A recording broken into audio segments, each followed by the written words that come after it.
আওয়ামী লীগ যে কাজগুলো করছে বিএনপি কি সেই কাজগুলো করতে পারে?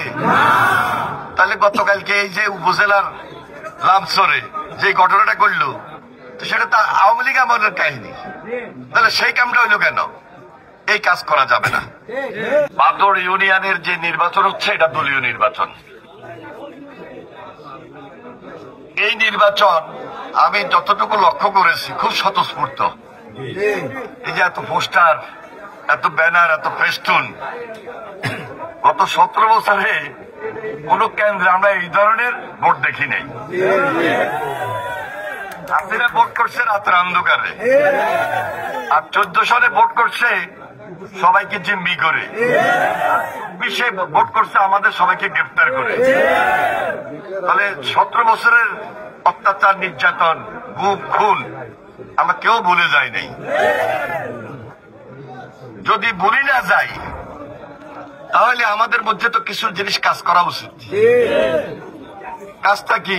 যে আমরা একটু সতর্ক হয়েছি, আমরা একটু সজাগ হয়েছি, আমরা একটু সহিশুদ্ধ হয়েছি। আওয়ামী লীগ যে কাজগুলো করছে বিএনপি কি সেই কাজগুলো করতে পারে? তাহলে গতকালকে এই যে উপজেলার লামসরে যে ঘটনাটা করলো, তো সেটা তো আওয়ামী লীগ আমলের কাহিনী। তাহলে সেই কামটা হইলো কেন? এই কাজ করা যাবে না। আগে যেভাবে 17 বছর চলছে, কেউ মনে করবেন না সামনের দিকে ওই ট্রেন্ডে রাজনীতি চলবে না। কারণ বিএনপি আমরা আন্দোলন করছি খালেদা জিয়ার নেতৃত্বে। তিনি ক্ষতিগ্রস্ত হয়েছেন, অসুস্থ হয়েছেন, জেল খেটেছেন। বিএনপি আমরা আন্দোলন করেছি তারেক রহমানের নেতৃত্বে। তিনি দেশে থাকতে পারেন নাই, তিনি সাজাপ্রাপ্ত হয়েছেন, অত্যাচারিত হয়েছেন, নির্যাতিত হয়েছেন। আর আমরা এখানে যারা আছি, এই যে আমার সঙ্গে এত বড় বড় নেতা দেখতেছেন, পদে অনেক বড়, কিন্তু হাসিনার সময় এদের কাউকে হাসিনা রাজনীতি করার সুযোগ দেয় নাই। বরং মামলা হামলার শিকার হয়েছে, অত্যাচার নির্যাতনের শিকার হয়েছে। আমার আপনার পাশ থেকে অনেক নেতা কর্মী গুমের শিকার হয়েছে। আপনার সামনে যারা আছেন তারা 2014-তে আমরা তো পারি নাই চেষ্টা করেও, 2018-তে চেষ্টা করেও রাতে অন্ধকারের ভোট থামাইতে পারি নাই, 2024-এও পারি নাই। তাহলে 5 তারিখের পর আমরা একটা সুযোগ পেয়েছি। এই সুযোগটা তৈরি করে দিয়েছে দেশের জনগণ আর আল্লাহর হুকুম। আমাদের রক্ত, আমাদের শ্রম, ঘাম বৃথা যায় নাই, বৃথা যাবেও না।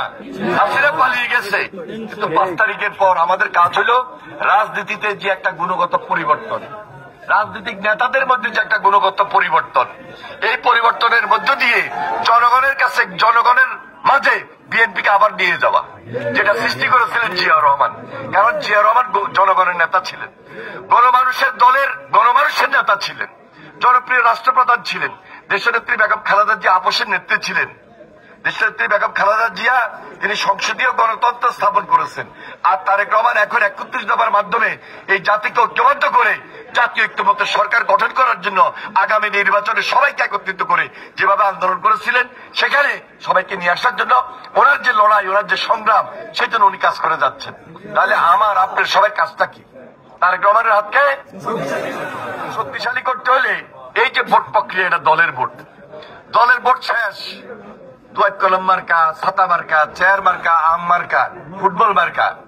এরপরের মার্কাটা কি? এরপরের মার্কাটা কি? তাহলে আমরা এই একটা মার্কেটটা নিয়েই তো আমাদেরকে এগিয়ে যেতে হবে।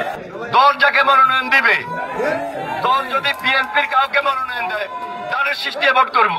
দল যদি ওনাকে মনোনয়ন দেয়, সেটাও তাদের সৃষ্টি ভোট করবে।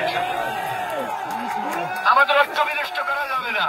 কারণ ফ্যাসিবাদের বিরুদ্ধে লড়াই করেছি, সংগ্রাম করেছি। এই ঐক্যকে ধরে রাখার জন্য এখন থেকে সবাই কাজ করবেন ইনশাল্লাহ। ঠিক আছে তো?